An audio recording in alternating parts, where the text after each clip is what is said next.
Skills innovation is fast becoming a way of learning and teaching for both students and teachers respectively. Innovation in education encourages students and teachers to research, explore, and use all the tools to uncover something new. Innovation involves a different way of looking at problems and solving them. It also improves education because it compels students to use a higher level of thinking to solve complex problems. Innovation involves a new way of thinking, thereby helping students develop their creativity and problem-solving skills. In this video, we are going to look at the benefits of hands-on learning and how this method can contribute to self-discovery of learners both at school and at home. As you watch this video, Divine Trust Learning Center has come up with a hands-on initiative that will help learners think big and create opportunities in order to help them face real-life challenges. We are specifically going to look at steps taken to maintain a tomato garden from the time a tomato plant is placed into the soil up to the time of harvesting using urban farming. We are about to see how God has placed wealth into our hands to sustain our families and the community around us. First, we prepare the seeds and we get the seeds from our local tomatoes. We cut them and get seeds which we sun dry, and after sun drying them, we prepare the nursery bed. The nursery bed in urban farming, we put the soil in a small or a widened wooden box where we put soil mixed with manure to enable the seeds be viable enough.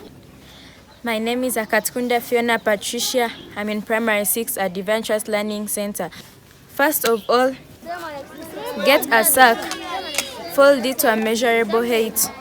Put a pipe in the middle of the sack. The use of the pipe is to direct the stones into the sack. Then put soil around the pipe.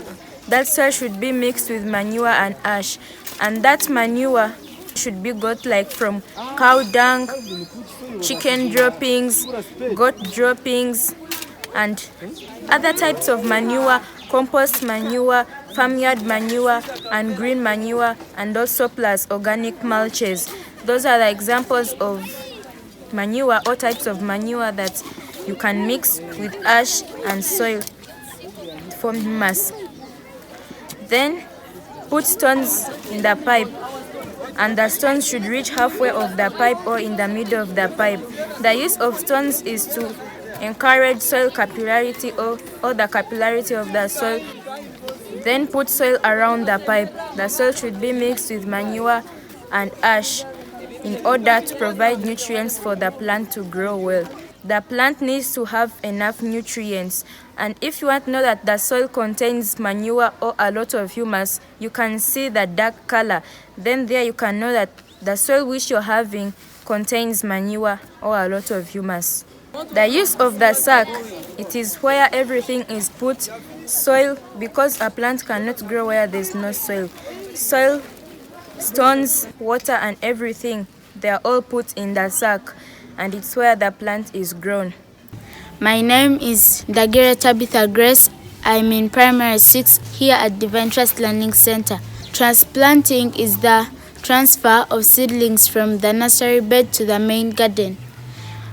You can transplant seedlings like cabbage seedlings, tomato seedlings, cucumber seedlings, also coffee seedlings.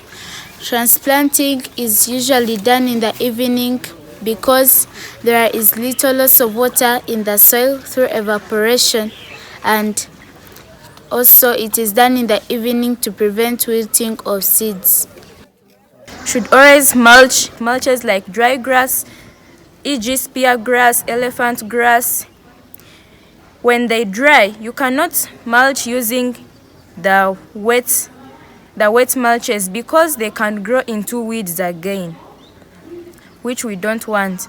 You cannot just plant a plant, then you leave it there, because some disasters can happen, like soil erosion. They take away the soil. Splash erosion, like when it rains, the raindrops, they fall on the soil and the soil splashes away. And mulching controls the rapid growth of weeds in the garden. The weeds cannot grow where there are mulches on top of the soil. Mulching also controls soil erosion because the mulches reduce the speed of the flowing water which is coming, or the raindrops. And also mulching keeps moisture in the soil. That moisture which helps the plant to grow well, the water which the plant needs, it is kept there inside the soil by the mulches. Get ash, put it in a basin if you have, or you get like a saucepan. Mix their water. You first look for the red pepper and smash it. After smashing, you mix in the water. Get a net.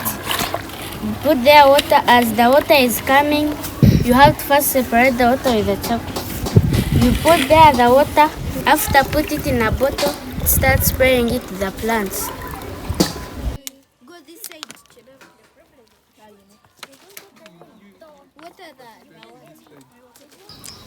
Staking, I can term it as the provision of plants with weak stems with extra support. You can stake plants with weak stems like tomato plants and also passion fruit plants. We can use sticks and also ropes so that the plants with weak stems can be able to clasp around the sticks or ropes to be able to get sunlight and rainfall. My name is Mutawazi Ejerena and I'm in primary 6 class. Harvesting is the collecting of ready crops from the garden. We have early harvesting and late harvesting. Early harvesting is when you are collecting crops that are ready one by one, but late harvesting, you come and harvest all of them at once when they are ripe. Advantages of early harvesting: it prevents birds from eating the crops. It prevents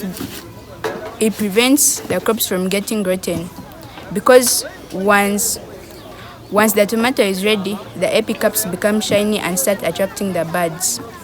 One of the advantages of having such a school garden is that they help learners learn more on how to apply such urban farming even in their homes, especially during holidays. They also help learners to do more research on how to help them in their academic performance. The tomatoes which we are harvesting today are got from the children's project, and therefore we have agreed with the school administration to buy them, and the money will be deposited on the school children's account. Okay, how do I help you? You have been sent to your office to ask for the tomato payment. How many basins did you harvest? We harvested 2 basins. 2 basins. And how much is a basin? A basin is 35,000. 35,000. That means I will owe you 7,000. Yeah. Okay.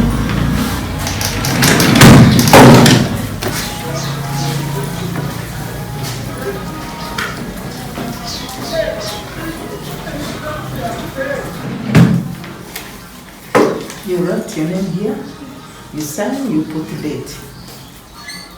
And this is your money. Thank you so much. I encourage you to continue doing the same.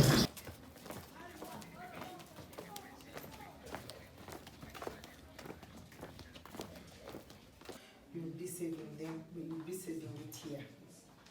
You can come. Wow. That's good. So, The purpose of this initiative is to show you that no matter how small your land is, whether in towns or villages, you can still carry out urban farming and you are able to sustain your family. And Judas then Betty class. How are you? Good. As we are enjoying our delicious meal today, we have got also a supplement of tomatoes, okay? And these tomatoes, we have got them from our garden. Yes, from our garden. The ones that we planted ourselves, we prepared the garden, a nursery bed, then we transplanted the seedlings to the nursery bed, then we cared after them until they flowered and gave out these tomatoes you have seen, okay? So, which means we should empower and love carrying out agriculture. Carrying out agriculture. Good. Have a nice lunch. The Bible also tells us about the ants, how they live. And this verse is from the book of Proverbs chapter 6 from verse 6, which says, "Less people should learn a lesson from the way how ants live. They have no leader, chief, or ruler, but they store up their food during the summer, preparing for the winter." What lesson do we learn from this verse? It tells us that even though you do not have enough land for production, but you can improve your production methods so that you may get more and more yields, sustain your family, provide food to your family, and also supply food to the community. When you get, and you also get too much income, which you use to pay school fees for your children and also buy all the basic needs and resources in your family. So if you have small land, you need to carry out urban farming, which helps you to earn much on a smaller land, and you also sustain and develop yourself.